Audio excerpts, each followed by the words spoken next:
সবাইকে নমস্কার জানিয়ে তোমাদের কাছাকাছি আর একটা মিনি ব্লগ নিয়ে আপনাদের সামনে চলে এলাম। প্রচণ্ড গরম পড়েছে, আপনারা সবাই সাবধানে থাকবেন। আর আমি এখানে হালকা পাতলা রান্না নিয়ে চলে এলাম। তোমরা কেমন আছো? আশা করি সবাই ভালো আছো, আমিও ভালো আছি। প্রত্যেক দিনের মতো আজও রান্নাঘরে চলে এলাম। সকালবেলা হেঁটে এসে স্নান করে ঠাকুরঘর সেরে আমার নিজের পছন্দের জায়গাতে চলে এলাম। রান্না করতে আমার বরাবরই ভালো লাগে। নিজের হাতে রান্না করে পরিবারের সবাইকে যত্ন করে খাওয়াতে আমি বরাবরই ভালোবাসি। পরিবারের সবার প্রতি ভালোবাসার প্রতিরূপ হয়তো এটাই। যাই হোক, এখন তো প্রচণ্ড গরম, তাই আমার ঘরোয়া রান্নাতে প্রায় প্রত্যেক দিন একটু ডাল বানাই। সেটা মসুরির ডাল হোক বা মুগ ডাল, যে কোনো পাতলা ডাল বানিয়ে থাকি। আজ বানিয়েছিলাম 5 ফোড়ন পেঁয়াজ ফোড়ন দিয়ে পাতলা মসুরির ডাল। আমরা সবাই মাছ খেতে খুব ভালোবাসি।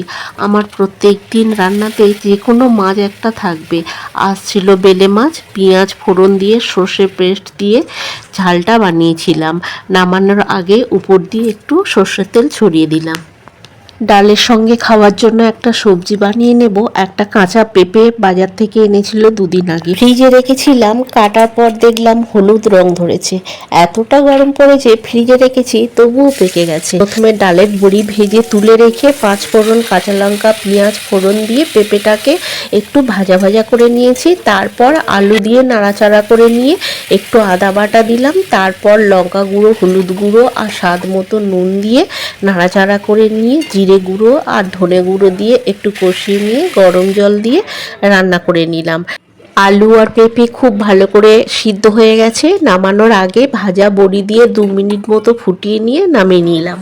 ঢ্যাঁড়স চিংড়ি বানাবো, তার জন্য প্রথমে চিংড়ি ভেজে তুলে রেখে তেলের মধ্যে রসুন কুচি পেঁয়াজ কুচি কাঁচা লঙ্কা ফোড়ন দিয়ে দিলাম। পেঁয়াজ ভাজা ভাজা হয়ে গেলে নুন লঙ্কা হলুদ দিয়ে নাড়াচাড়া করে নিয়ে কেটে রাখা ঢ্যাঁড়সগুলো দিয়ে একটু ভেজে নেব। তারপরে ধনে গুঁড়ো জিরে গুঁড়ো একটু ভেজে নিয়ে ভাজা চিংড়িগুলো দিয়ে নাড়াচাড়া করে দিয়ে গরম জল দেব। আপনাদের সঙ্গে কথা বলতে বলতে আমার সমস্ত রান্না হয়ে গেছে। চলুন এবার ছেলেকে খেতে দেবো। এখন দুপুরবেলা, অনেকটা বেলাও হয়ে গেছে আজকে। আমি সব সময় সাজিয়ে গুছিয়ে খেতে দিতে খুব ভালোবাসি, সেটা আত্মীয়দের ক্ষেত্রে হোক বা বাড়ির লোকেদের জন্যে হোক। আমি যে এতক্ষণ ধরে কষ্ট করে রান্নাগুলো করলাম আর সেগুলো কেউ ভালোবেসে তৃপ্তি ভরে খাচ্ছে, এটা দেখে আমার খুব ভালো লাগে। আর মনে হয় আমার পরিশ্রম সার্থক হয়েছে। প্রচণ্ড গরম পড়েছে, সবাই ভালো থাকবেন। আর আমার মিনি ব্লগ যদি আপনাদের ভালো লেগে থাকে, তাহলে আমার চ্যানেলটাকে সাবস্ক্রাইব করে আমার পাশে থাকার অনুরোধ রইল। সবাই ভালো থাকবেন।